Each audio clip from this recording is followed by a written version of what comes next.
Meet me down by the gallows tree, for it's sad news I bring about this old town and all that it's offering. Some say troubles abound.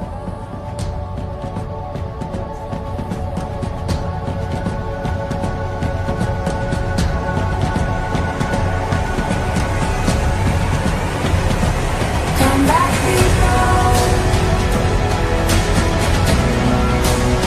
You make my heart.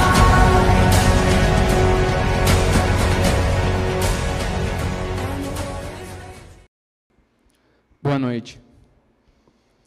Hoje nós vamos dar continuidade à mensagem que ouvimos na semana passada, que tem como tema nem deuses, nem reis.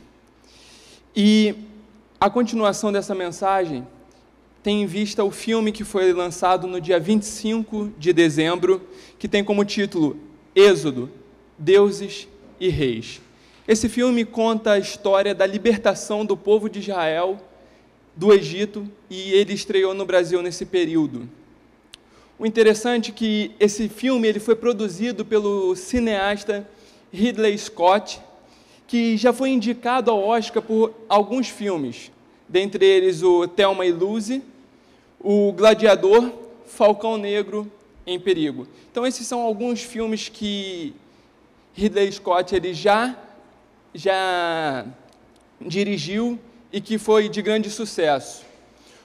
Porém, nesse filme, as imagens elas foram feitas na Espanha, em Marrocos e na Inglaterra, e elas contam com Christian Bale, aquele autor que fez o Batman, todos os filmes do Batman, esses últimos que saíram.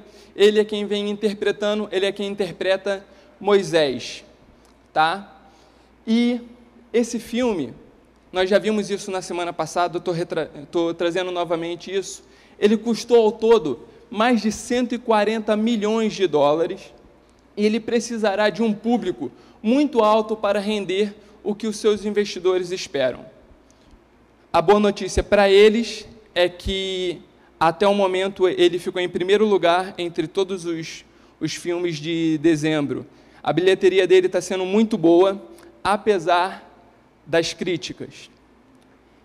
Os críticos de cinema criticaram o roteiro do filme por ser ele superficial e sua politização rasa. Eles dizem que com os achados arqueológicos recentes, o cineasta ele podia ter feito um filme muito mais denso, um filme com uma profundidade muito maior. E ele deixou então a desejar nesse filme. No meio religioso, ele também foi criticado por exagerar em sua licença poética, criando um conteúdo bastante distinto da revelação bíblica.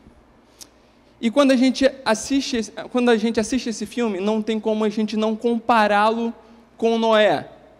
E apesar desse filme também ter exagerado na sua licença poética, comparado ao Noé, os religiosos estão dizendo que ele está um pouco mais coerente, visto que o outro exagerou um pouquinho a mais. O filme também, ele tem algumas divergências. Eu gostaria de mostrar essas divergências para vocês. No filme, Ramsés ele é tido como um personagem inseguro, o tempo todo duvidoso nas suas atitudes, o tempo todo temendo por tomar uma atitude ou não tomá-la, sendo que na Bíblia, Moisés é mostrado como alguém obstinado.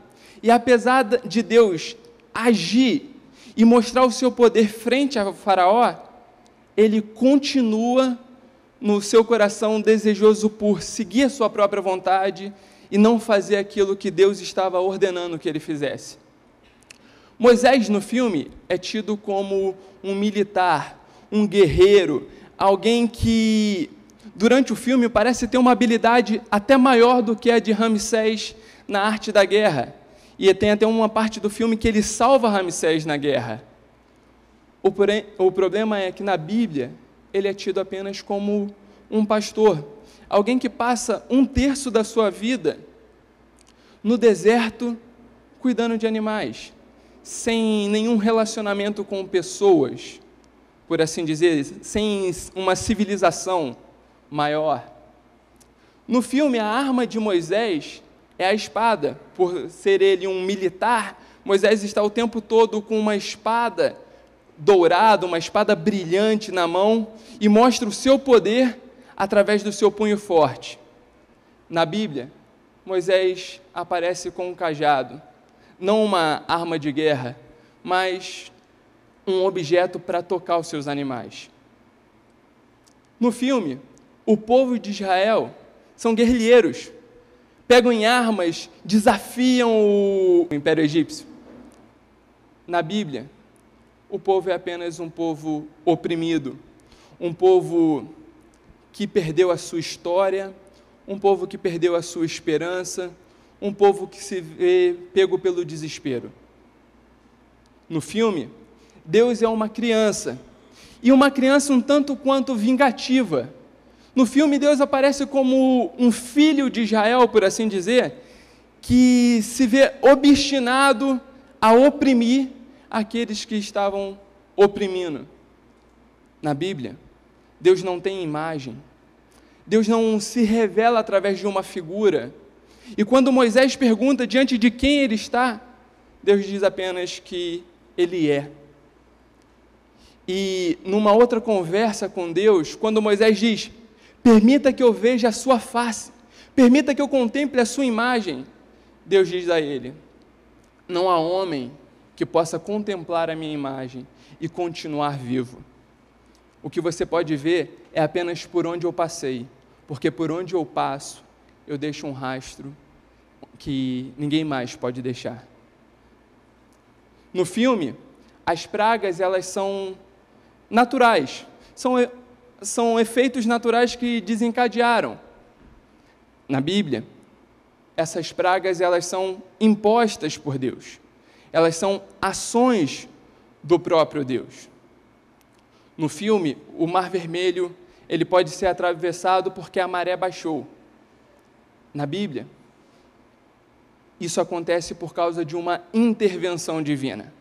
E aqui cabe uma palavrinha. Por conta do filme, algumas revistas têm publicado artigos. Uma delas, a super interessante, querendo afirmar que o filme também teve os seus exageros. E fala que a Bíblia ela é incoerente em diversas partes, porque a história diz outra coisa. O que a gente precisa entender é que a Bíblia ela não é um livro histórico, em primeiro lugar. E, em segundo lugar, mesmo que Moisés fosse um historiador na época, a história contada pelos hebreus naquela época não era igual uma história contada por um historiador moderno, que se apega a fatos, que se apega a evidências. Naquela época, história era contada com o intuito de mostrar um princípio, de ilustrar uma situação. E o que a gente precisa entender é que a Bíblia ela não está querendo provar historicamente o que aconteceu. O que a Bíblia quer mostrar é como Deus agiu em meio à história. O fim da Bíblia não é ser histórico, é ser teológico, é mostrar o poder de Deus em meio à situação. Dito isso, vamos um pouco mais para frente. Um destaque positivo do filme: ele revela um Moisés mais humano, diferente daquele pintado em nosso imaginário infantil como um herói indestrutível. E uma cena que ilustra bem isso é quando Moisés ele começa a dialogar com Deus e fala assim: olha, eu não concordo muito com o que você está fazendo, eu discordo das suas ações. E em contrapartida, Deus, que também se revela como um Deus soberano, mas que também não tolera maldade humana e intervém com poder a fim de estabelecer a sua justiça, ele conversa com Moisés e diz assim: eu também não concordo com algumas coisas que você faz, mas ainda assim, estamos aqui. E é interessante que, às vezes, quando Deus age na nossa vida, a gente fala assim: Deus, eu não concordo muito com o Senhor. Ou às vezes a gente diz assim: Deus, esses não eram os meus planos. Eu acho que o Senhor está um pouco equivocado. Em contrapartida, Deus olha para nós e fala assim: filho, você não entende o que eu estou dizendo, mas ainda assim eu te aceito e a gente pode caminhar junto. No filme, destaque positivo é: Moisés é mais humano. E, apesar de Deus ser tido ali como um menino vingativo, a parte de que Deus é soberano, de que Deus é Senhor da história, ela está bem ilustrada. E Jack Miles, um crítico literário norte-americano, ele diz o seguinte: o êxodo não é nem uma vitória israelita, nem uma derrota egípcia. Do início ao fim, o êxodo é um ato de Deus. E como eu disse que a Bíblia tem o intuito de mostrar quem Deus é, em Êxodo, Deus se revela como o Deus libertador do povo. O intuito de Êxodo é mostrar um povo que estava sem história, um povo que estava sem Deus, um povo que estava perdido, a saber que eles tinham um Deus que estava governando todas as coisas e que estava no controle de todas as coisas. E esse foi o tema da semana passada, que nós vimos Deus, o incomparável Deus soberano. Hoje nós vamos dar continuidade falando sobre o incomparável Deus misericordioso. Para isso, eu gostaria de ler com vocês Êxodo 2, de 11 a 25. Certo dia, sendo Moisés já adulto, foi ao lugar onde estavam os seus irmãos e descobriu como era pesado o trabalho que realizavam. Viu também um egípcio espancar um dos hebreus. Correu o olhar por todos os lados e, não vendo ninguém, matou o egípcio e o escondeu na areia. No dia seguinte, saiu e viu 2 hebreus brigando. Então perguntou ao agressor: por que você está espancando o seu companheiro? O homem respondeu: quem o nomeou líder e juiz sobre nós? Quer matar-me como matou o egípcio? Moisés teve medo e pensou: com certeza tudo já foi descoberto. Quando o faraó soube disso, procurou matar Moisés, mas este fugiu e foi morar na terra de Midian. Ali assentou-se à beira de um poço. Ora, o sacerdote de Midian tinha 7 filhas. Elas foram buscar água para encher os bebedouros e dar de beber ao rebanho de seu pai. Alguns pastores se aproximaram e começaram a expulsá-las dali. Moisés, porém, veio em auxílio delas e deu água ao rebanho. Quando as moças voltaram a seu pai Reuel, este lhes perguntou: por que voltaram tão cedo hoje? Elas responderam: um egípcio defendeu-nos dos pastores e ainda tirou água do poço para nós e deu de beber ao rebanho. Onde está ele? Perguntou o pai a elas.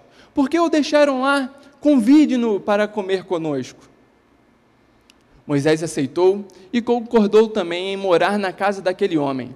E este lhe deu por mulher sua filha Zípora. Ela deu à luz um menino, a quem Moisés deu o nome de Gerson, dizendo: fui imigrante em terra estrangeira. Muito tempo depois, morreu o rei do Egito. Os israelitas gemiam e clamavam debaixo da escravidão, e o seu clamor subiu até Deus. Ouviu Deus o lamento deles, e lembrou-se da aliança que fizera com Abraão, Isaque e Jacó. Deus olhou para os israelitas e viu a situação deles.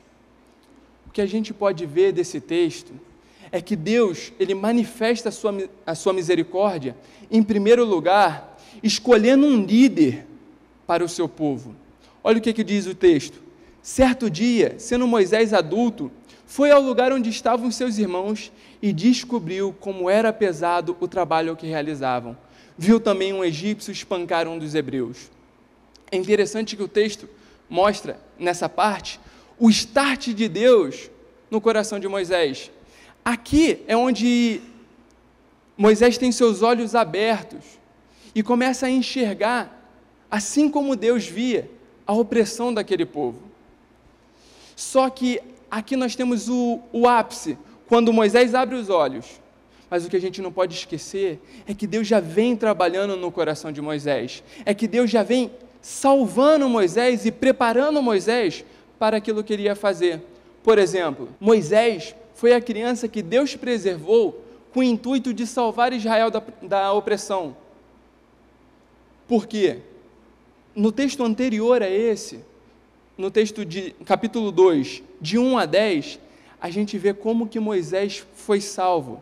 Havia um decreto para matar todos os meninos hebreus até 2 anos. Porém, a mãe de Moisés, não tendo coragem de matar o filho, ela preserva o filho por alguns meses. E depois, ela coloca o bebê num cesto e o coloca no rio para que alguém o ache e para que esse menino tenha salvação. O interessante é, Deus preservou Moisés e permitiu que ele fosse viver na casa do próprio faraó. Aqui a gente pode ver a mão de Deus agindo. Por quê? Moisés, sendo um israelita, ele não teria conhecimento bélico, ele não teria conhecimento comum daquela região, porque como israelita ele seria apenas mais um escravo. Mas vivendo com o faraó, vivendo no palácio de faraó, Moisés pôde estudar com os melhores sábios, com os anciãos daquela época. Moisés pôde aprender do costume. E isso aconteceu porque a filha de faraó, quando foi se banhar no rio, viu um cesto com um bebê dentro e o pegou para criar. E interessante desse texto também é que a filha de faraó, como não podia amamentar a criança, uma menina hebreia se apresenta a ela e diz: olha, as mulheres de Israel, elas são muito virtuosas, ela pode dar à luz a esse bebê. E a filha de faraó então diz: vai chamá-la. Só que essa menina era a irmã de Moisés, e a moça que ela manda chamar é a própria mãe de Moisés. Ou seja, por mais que Moisés crescesse com toda a ciência, com todo o conhecimento egípcio, Moisés também cresceu guardando seus costumes e lembrando sua origem e seu povo. É interessante como Deus cuida da nossa história, mesmo nós não tendo conhecimento, ou nós podendo ter ciência do agir dele. Deus ele foi cuidando de Moisés quando ele ainda era um bebê, quando ele não tinha nada para oferecer, porque Deus tinha um propósito na vida daquele homem. Em segundo, Deus colocou no coração de Moisés o mesmo senso de justiça que ele tinha. Por exemplo, Deus sabia que sozinho o povo não teria chance de escape. Ao contrário do que diz o filme, aqueles homens não eram guerrilheiros, era apenas um povo oprimido. E Deus sabia que sozinho eles não podiam se salvar. Então Deus foi preparando o coração de Moisés, e Deus colocou no coração de Moisés um senso de justiça. O mesmo acontece conosco. Quantos aqui que olham para a própria vida e falam: eu preciso que alguém me ajude, eu preciso de um Salvador, porque entra ano e sai ano, eu me pego nas mesmas coisas que eu queria deixar para trás. Entra ano e sai ano, as promessas que eu faço são sempre promessas vãs. E um relacionamento que eu gostaria de ter com Deus, com a minha família, com os meus amigos, eles nunca conseguem se concretizar. Como eu preciso de alguém que me ajude. Deus, entendendo que sozinho o povo não conseguiria, Deus preparou o coração de Moisés para ver como ele via. Por isso, Deus permitiu que Moisés visse a opressão do povo na mesma ótica que ele via. É interessante que por muitos anos eu li aquele texto e eu via a atitude de Moisés como uma atitude impensada. Moisés, no impulso, mata um egípcio. Moisés, no impulso, tira a vida de um homem. Só que analisando nesses dias um pouco mais a fundo o texto bíblico mostra que a intenção de Moisés não foi uma intenção de impulsividade, mas foi uma atitude com caso pensado. Moisés olha ao redor, vê que ninguém está olhando, e o verbo utilizado para Moisés espancar o egípcio é o mesmo verbo utilizado para o egípcio espancar o hebreu. Ou seja, Moisés retribui na mesma medida aquilo que o egípcio tinha feito com seu irmão, com seu compatriota. E o texto diz que Moisés viu a opressão e tomou uma atitude. Logo abaixo a gente vai ver que Deus vê a opressão e toma atitude. Ou seja, a mesma forma que Moisés viu a opressão e agiu, Deus viu a opressão e agiu. O que o texto mostra com isso é o mesmo sentimento do coração de Moisés frente à opressão, é o mesmo sentimento de Deus frente à opressão. Moisés olhou para toda aquela injustiça e disse: eu preciso tomar uma atitude. É interessante que um teólogo norte-americano chamado Bill Hybels, ele diz assim: se você quer descobrir a sua vocação, não vá por aquilo que te dá maior prazer, porque os seus sentimentos mudam e o seu gosto por alguma coisa muda também. Se você quer descobrir a sua vocação, vá por aquilo que mais te traz indignação. Talvez aquilo que te traga indignação é aquilo que Deus quer usar para transformar as injustiças presentes. Eu quero repetir isso. Se você quer descobrir a sua vocação, não vá por aquilo que te dá maior prazer. Vá por aquilo que te traz maior indignação, porque talvez o propósito de Deus para a sua vida seja trabalhar com aquelas injustiças presentes. Eu vejo muitas pessoas que olham para animais e têm um senso de indignação com o que as pessoas fazem com eles e falam: eu preciso fazer alguma coisa, ou alguém precisa fazer alguma coisa. Talvez Deus esteja te levando a isso. Algumas pessoas olham para crianças que estão perdidas e dizem: alguém precisa fazer alguma coisa. Talvez o que Deus esteja te dizendo é: eu quero usar você para isso. Enfim, diversas injustiças acontecem em nosso país. O que te traz indignação? Talvez o que Deus esteja falando para você é: eu quero te usar para isso. Em terceiro, Deus despertou o coração de Moisés para agir em resgate dos seus irmãos. Por mais que Moisés fosse israelita, ele foi criado pelos egípcios. E quando ele vê aquela opressão, o coração dele fica dividido. Eu sou egípcio, eu sou israelita, quem eu sou? E Deus precisa abrir os olhos de Moisés para que ele tome algumas atitudes.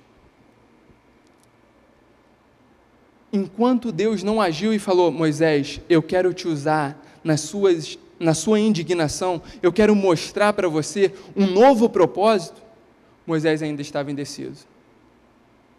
Em terceiro, as ações de Moisés prefiguram as ações de Deus e as ações do próprio Cristo. Por exemplo, assim como Deus enviou Moisés para salvar os hebreus, Deus enviou Jesus para salvar toda a humanidade. A diferença é: Moisés foi usado por Deus para libertar o povo de um cativeiro externo, o cativeiro egípcio. Jesus foi usado por Deus, se entregando na cruz, para nos libertar do maior cativeiro que nós temos, que é o cativeiro do nosso pecado, que é o cativeiro interno, que prende as nossas emoções, que prende os nossos relacionamentos, que atrapalha o nosso jeito de enxergar a vida. O que Cristo quer fazer é nos libertar dessa opressão não externa, não do sistema, mas da opressão do nosso próprio coração, que dia após dia nos escravizam, permitindo que a gente faça coisa que a gente não queria fazer, e não permitindo que a gente faça coisa que a gente gostaria de fazer. Em segundo, assim como Moisés se identifica com a dor dos hebreus, em Jesus, o próprio Deus se faz homem e se identifica conosco. Deus, Ele conhece cada aflição do nosso coração. Deus, Ele conhece cada situação que nós vivenciamos. E o que o texto bíblico mostra é que Ele se identifica conosco. O que o texto bíblico mostra é que Ele sente a nossa dor. Ele não está alheio às nossas necessidades. E se Ele permite que nós passemos por algumas situações, é porque Ele quer se revelar de forma específica a nós. E se Ele permite que nós passemos por algumas situações, não é porque Ele é um sádico, não é porque Ele é o Todo-Poderoso que olha de cima para baixo e brinca de marionete com a humanidade. Se nós sofremos, Ele sofre conosco. Se nós passamos por dificuldade, o coração dele está presente ali também. Isso que Moisés prefigura, o próprio caráter de Deus. E em terceiro, assim como Moisés vai ao deserto para ser provado, só após os 40 dias de deserto, Jesus começa seu ministério público. É interessante que, assim como nós somos provados em nosso caráter, talvez numa negociação financeira que nós possamos fazer, dando prejuízo a uma pessoa e lucro a nós somos provados também através de uma oportunidade que temos com uma pessoa que flertou com a gente e que a gente pode obter disso uma noite de prazer e que cá entre nós ninguém vai ficar sabendo. Nós somos provados no nosso caráter durante a nossa vida, em diversas áreas, de diversas formas. O mesmo aconteceu com Jesus. Por 40 dias, ele é provado no deserto, intensamente, constantemente, e só depois dele ser aprovado, é que ele começa seu ministério público. Somente um homem provado, somente um homem que passasse por todas as provas que passamos, somente um homem que passasse por todas as tentações que passamos, só que sem pecado, só que sem erro, poderia ser alguém que nos salvasse da nossa condição pecadora. Em segundo lugar, Deus manifesta sua misericórdia, provendo abrigo na peregrinação. Quando o faraó soube disso, procurou matar Moisés, mas este fugiu e foi morar na terra de Midian. Ali, foi morar na casa de Jetro, e este lhe deu por mulher sua filha Zípora. Ela deu à luz um menino, a quem Moisés deu o nome de Gerson, dizendo: fui imigrante em terra estrangeira. O interessante desse texto, que se a gente tem uma leitura rápida, a gente deixa passar, é que o nome do menino quer dizer, fui imigrante em terra estrangeira. Moisés está no deserto, Moisés está em peregrinação. O povo de Midian era um povo nômade, que estava andando o tempo todo. E Moisés, quando está vivendo no deserto, peregrinando com esse povo, ele diz assim, quando eu estava no Egito, eu era um imigrante em terra estrangeira. Ou seja, eu nunca consegui encontrar minha identidade, eu nunca consegui fazer parte daquele povo. Eu não era parte dos egípcios, eu não era parte dos hebreus, mas quando eu fui para o deserto, eu encontrei quem eu realmente era. E no deserto e na peregrinação, eu encontrei um lar. A peregrinação de Moisés representa a peregrinação do próprio Israel. Como? Os 40 anos que Moisés fica no deserto são os mesmos 40 anos que Israel irá ficar. Ou seja, Moisés já prefigura, Moisés já abre caminho, Moisés já sabia por onde eles deviam passar. Porque aquilo que o povo iria enfrentar 40 anos, Moisés já havia enfrentado 40 anos antes. Moisés já havia passado pelas mesmas perguntas, Moisés já havia tido os mesmos dilemas, Moisés já havia enfrentado as mesmas circunstâncias. As ações de Moisés prefiguram o que o próprio Israel vai passar. Moisés vai para o deserto como um fugitivo de Faraó, assim como Israel faria após as pragas destruírem o Egito. E em terceiro, é no deserto que Moisés prefigura a vida do povo de Deus, um peregrino residente. É interessante nisso que Israel passa grande parte da sua história como um povo nômade também, como um povo que foge do Egito, como um povo que caminha pelo deserto e como um povo que almeja uma terra futura, uma terra de descanso, que eles dizem assim, uma terra que mana leite e mel. Quando a gente vem para o Novo Testamento, Jesus diz a mesma coisa para os seus discípulos. Ele também diz que os discípulos seriam peregrinos e que a nossa terra não seria aqui, que aqui nós seríamos peregrinos residentes, ou seja, nós almejamos uma terra futura, mas nós vivemos, construímos família, temos momentos de felicidade, momentos de tristeza nessa terra, mas tudo não se resume aqui. E se tudo se resumisse aqui, nós seríamos muito infelizes. Porque se tudo se resumisse aqui, que legado nós deixaríamos? Se tudo se resume à matéria, por que criarmos nossos filhos? Por que valorizarmos os nossos idosos? Por que mantermos relacionamentos morais? Por que guardarmos princípios? Se tudo se resume aqui, Paulo diz, nós somos os mais infelizes de todos os homens. Graças a Deus, Jesus diz, nós somos peregrinos aqui. Tudo o que vamos vivenciar aqui é momentâneo e que nos conduz a uma vida eterna. Por mais que vivenciemos desertos, por mais que vivenciemos aflições, nós temos a segurança. No futuro, nós iremos ter um lar. E, gente, cá entre nós, eu vejo muita gente que conquistou muita coisa na vida. Eu vejo muita gente que busca ascensão financeira, busca status. Moisés teve isso tudo no Egito. E ainda assim ele diz, eu não faço parte desse povo. Isso não me trouxe felicidade. Eu fui sempre um estrangeiro. Mas quando eu fui para o deserto, eu encontrei minha identidade. O que eu vejo nisso tem muita gente correndo em vão. Tem muita gente correndo atrás do vento, achando que quando alcançar a posição X, quando tiver a arrecadação financeira tanto, vai ser feliz, vai ser realizado. Moisés teve aquilo tudo, ele era um dos maiores do Egito, ele vivia no palácio de Faraó, e disse, eu sou um estrangeiro nesse lugar. E quando ele vai para o deserto, e tem como status, pastor de ovelhas, ele diz assim, aqui eu encontrei um lar. Não importa onde você está, você precisa estar com Deus. É isso que traz satisfação, é isso que traz propósito.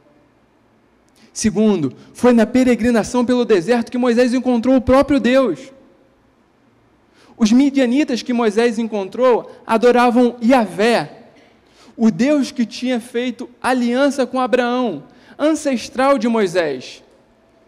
É interessante nisso que Moisés ele foi criado no palácio de Faraó, e Faraó é a personificação dos deuses egípcios. Faraó é a encarnação dos deuses. Enquanto Moisés está junto de Faraó, comendo com Faraó, ele não encontra Deus. E quando ele vai para o deserto, que ninguém está vendo, Deus se revela a ele. Através de midianitas, através de um povo desconhecido, um povo nômade, Deus se revela como o Senhor da história. Foi na peregrinação pelo deserto que Moisés encontrou um lar, constituiu uma família e encontrou sua verdadeira identidade. Talvez você esteja passando por aflição, talvez você esteja passando por desertos, talvez você esteja passando por momentos de dificuldades e se pergunte, por que Deus? Por que comigo? Por que eu? O que eu fiz para merecer isso? O que eu fiz para passar por esse deserto? O que eu fiz para merecer tanta dor e tanto sofrimento? Talvez o que Deus esteja fazendo com você eu quero mostrar quem você é. Eu quero mostrar a sua identidade. Eu quero me revelar profundamente a você. Só que enquanto você está nos palácios, você se esconde com um monte de coisas. Eu precisei te levar para o deserto, porque lá não tem barreiras. E lá eu posso falar contigo com intimidade.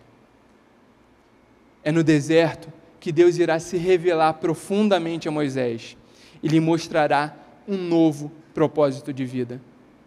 É no deserto que Moisés ele tem a sua história. É no deserto que Moisés encontra o seu propósito. Enquanto ele vivia em outros lugares, ele não tinha um senso de propósito, ele não tinha um sentido para a vida, ele não tinha realização. Ele tinha tudo ao seu redor, mas ele não tinha realização. E quando ele vai ao deserto, ele se encontra com Deus misericordioso. Quando ele vai para o deserto como um fugitivo, como alguém desesperançoso, que foge para não morrer, Deus se revela como um Deus misericordioso e diz para Moisés, eu tenho um propósito na sua vida. Eu vou fazer de você alguém que enquanto você estava no palácio, você não podia ser. Mas agora que você depende apenas de mim, eu quero mostrar para você o que eu sou capaz de fazer. E em terceiro e último lugar, Deus manifesta a sua misericórdia, tomando parte em favor do seu povo. Muito tempo depois, morreu o rei do Egito. Os israelitas gemiam e clamavam debaixo da escravidão, e o seu clamor subiu até Deus. Ouviu Deus o lamento deles, e lembrou-se da aliança que fizera com Abraão, Isaque e Jacó. Deus olhou para os israelitas e viu a situação deles. Para mim, esse ponto chama muita atenção, porque Deus vê a nossa situação, não como um espectador, não como alguém que está assistindo um filme de drama e termina o filme, está comendo a sua pipoca e vai para os seus afazeres da vida. Deus vê a aflição do povo e toma parte nisso e se move. É por isso que eu quero mostrar para vocês algumas situações. A morte do faraó, o aumento da opressão e o clamor do povo resultam no agir de Deus. É interessante que quando muda uma dinastia, muda a forma de governo. E aqui parece o ápice da história. Morreu o faraó, o que se espera é que venha uma nova dinastia, que um novo faraó tome atitudes diferentes. Mas o que o texto bíblico mostra é, o faraó morre, só que a opressão aumenta. O povo é mais escravizado, o povo é mais judiado, o povo é mais oprimido, a ponto do povo clamar. E eles não estavam clamando ali a Deus, porque eles não sabiam mais quem Deus era. Eles haviam perdido a sua religiosidade, eles haviam perdido a sua esperança. Eles simplesmente clamavam. A diferença é, por mais que o povo tenha se esquecido, Deus não havia se esquecido deles. E Deus ouviu o clamor daquele povo. Eu quero mostrar para vocês 4 verbos. O primeiro deles é o verbo ouvir. Deus ouviu a lamentação do povo. E por mais que o povo não tivesse ciência, Deus estava ouvindo atentamente o seu lamento. Por mais que o povo não soubesse quem era Deus, por mais que o caráter de Deus fosse esquecido no decorrer da história, Deus não havia se esquecido deles, e Deus estava ouvindo atentamente a aflição daquele povo. Quantas vezes isso não acontece com a gente? Quantas vezes eu já não me peguei falando assim, Deus, por que você escuta a oração de todo mundo, e a minha você não escuta? Por que a minha oração não parece passar do teto? Por que você parece tão alheio às minhas necessidades? Quantas vezes eu já não entrei em crise com Deus? Quantas vezes eu já não xinguei? Quantas vezes eu já não me revoltei e falei, por que Deus? Por que comigo, Deus? Você vai sempre me rejeitar? Você nunca vai ouvir a minha oração? E por mais que eu tivesse tomado caminhos diferentes, o tempo todo Deus ouvia a minha oração. Ele estava prestes a se manifestar na minha vida. Por mais que o povo não tivesse ciência, Deus estava providenciando o escape em tempo oportuno. E, por mais que o povo não tivesse ciência, Deus estava preparando um Salvador. Interessante disso aqui às vezes a gente quer que Deus haja no nosso tempo, da nossa forma, porque nós estamos acostumados a ter pessoas nos servindo no tempo que a gente quer, no momento que a gente quer. A gente vive numa sociedade muito rápida, as coisas acontecem rapidamente, e nós queremos que Deus faça exatamente no momento que nós queremos, da forma que nós queremos e na velocidade que nós queremos. Só que Deus não faz isso. Deus viu o clamor daquele povo e estava providenciando um Salvador. Deus ainda não havia salvado aquele povo, mas Deus já estava atento à necessidade deles e falou, eu vou agir no tempo certo, na hora certa. Se Deus ouviu a lamentação do povo, Deus também se lembrou da aliança com Abraão. A aliança feita com Abraão era de que através dele e de sua descendência, o próprio Deus restauraria todas as nações.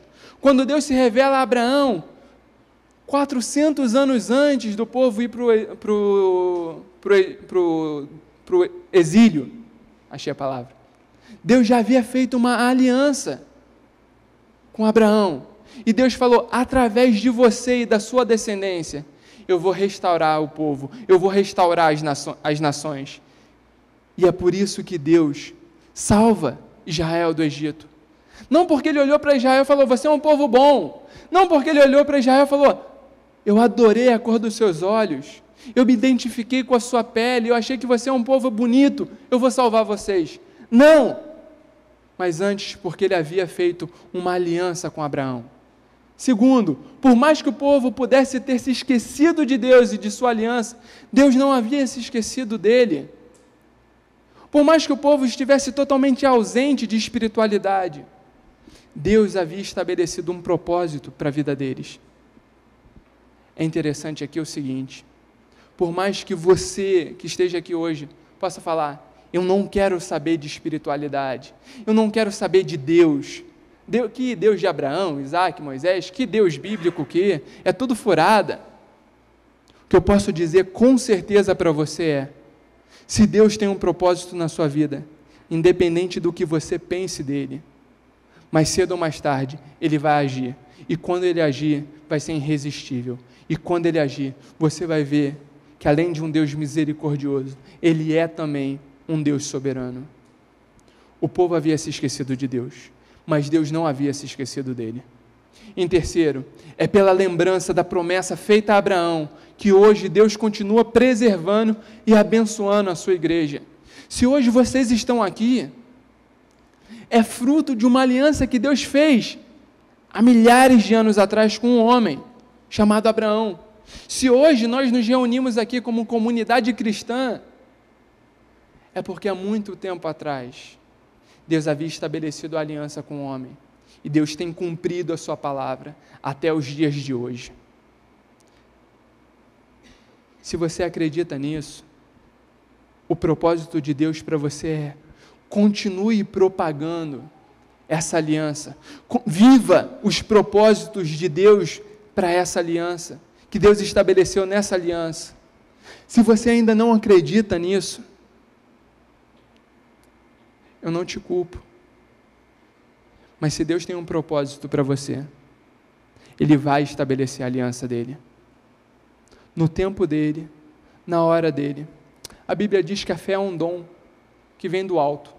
Nós não produzimos fé, Deus derrama fé sobre nós. E no tempo certo, Deus vai derramar fé e vai nos conduzir no seu propósito. Terceiro, Deus viu os filhos de Israel. O terceiro verbo é o verbo ver. E esse verbo, nesse contexto, ele está ligado à ação. Deus viu a opressão e resolveu agir. Deus não ficou alheio, Ele viu e tomou parte. Ele viu e se moveu em direção. E a expressão filhos de Israel traz a ênfase de como esse povo era especial para Deus. Ou seja, Deus viu a opressão e falou assim, esse povo é especial para mim. Se você está oprimindo eles, você está desafiando a mim. Se você está agindo contra eles, você vai prestar conta a mim. E prestar conta a Deus, meu amigo, ou você se achega a Ele humildemente e recebe graça, recebe misericórdia, recebe favor, ou você se achega a Ele de cabeça em pé, falando assim, eu posso, na força do meu braço, e você vai se encontrar com Deus, que derrotou Faraó através de pragas, através de diversas formas, porque Ele quer agir com poder, Ele mostra o seu poder através das suas ações. Em terceiro, Deus mantém seus olhos atentos sobre o seu povo e age sempre que há necessidade, não antes disso, não depois disso. Quantas vezes eu não pedi, Deus, age em meu favor, tem misericórdia de mim, age com cuidado sobre a minha vida, e as coisas não aconteciam, mas era quando eu tinha necessidade de que algo se resolvesse, que Deus movia.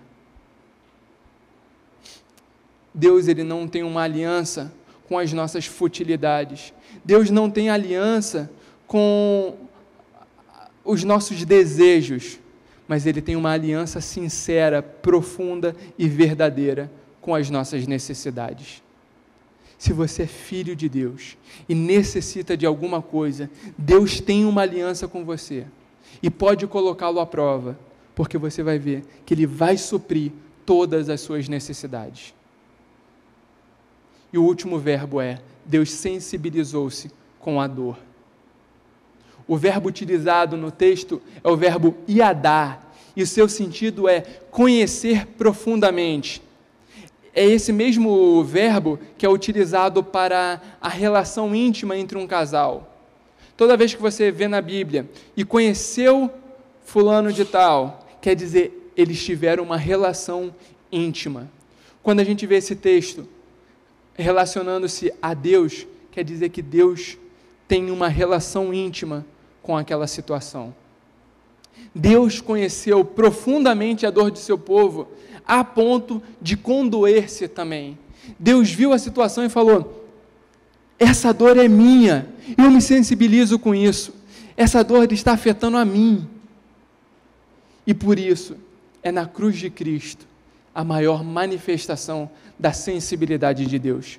Deus viu a nossa dor, Deus viu a nossa opressão, Deus viu que sozinho nós não conseguiríamos, e Ele falou: eu vou tomar o lugar deles. A cruz era para a humanidade, o castigo era para a humanidade, porque a Bíblia diz que pelo pecado vem a morte, só que Jesus disse: eu tomo o lugar da humanidade, eu tomo o lugar do Tiago, eu tomo o lugar de todos aqui presentes, eu morro no lugar deles, para que através da minha morte eles tenham vida. Em nenhuma religião ouve-se falar disso, em nenhum lugar ouve-se de um amor tão profundo, tão grandioso, tão glorioso. Paulo, no texto bíblico, diz: pode ser que por alguém bom uma pessoa ouse morrer, mas Deus mostra o seu amor por nós, morrendo por nós, quando nós éramos inimigos dele. Deus mostrou o seu amor quando nós estávamos alheios a Ele, quando nós nem acreditávamos nele, quando nós tínhamos virado as costas para Ele. Ele já havia se entregado na cruz, falando assim: não importa se você me ama ou não, eu me entrego por você, eu amo você, eu quero me manifestar profundamente na sua vida. Ele sofreu e Ele morreu em nosso lugar. Esses 4 verbos mudam o ritmo da narrativa. Deus agora irá tomar providências em favor do seu povo. O que vocês vão ver daqui em diante são consequências desses 4 verbos. Deus viu a aflição do povo e Deus agora vai fazer. Deus agora viu essa opressão e falou: eu vou tomar partido, eu vou me envolver com isso, eu vou tomar providências. Então, a partir da semana que vem, vocês vão ver o desenrolar dessa história, o desenrolar das ações desse Deus misericordioso e desse Deus soberano. Para a gente concluir, no decorrer deste ano, por mais que você enfrente desertos, saiba que Deus não está alheio às suas necessidades. Segundo, no decorrer desse ano, agarre-se nas misericórdias de Deus e saiba que Ele tem cuidado de cada detalhe da sua vida. Em terceiro e último lugar, no decorrer deste ano, disponha o seu coração a seguir os propósitos que Deus tem para a sua vida. Ele não vai te decepcionar. Ele é um Deus misericordioso, que resolveu nos usar, não pelas nossas habilidades, não pelas nossas capacidades. Ele resolveu se manifestar a nós, não porque nós temos algo a oferecer a Ele, mas simplesmente porque Ele nos amou. Ele nos amou profundamente. Que Deus os abençoe e que essa mensagem possa ter falado ao seu coração e possa produzir frutos ao longo da semana e desse ano. Vamos ter um tempo de oração?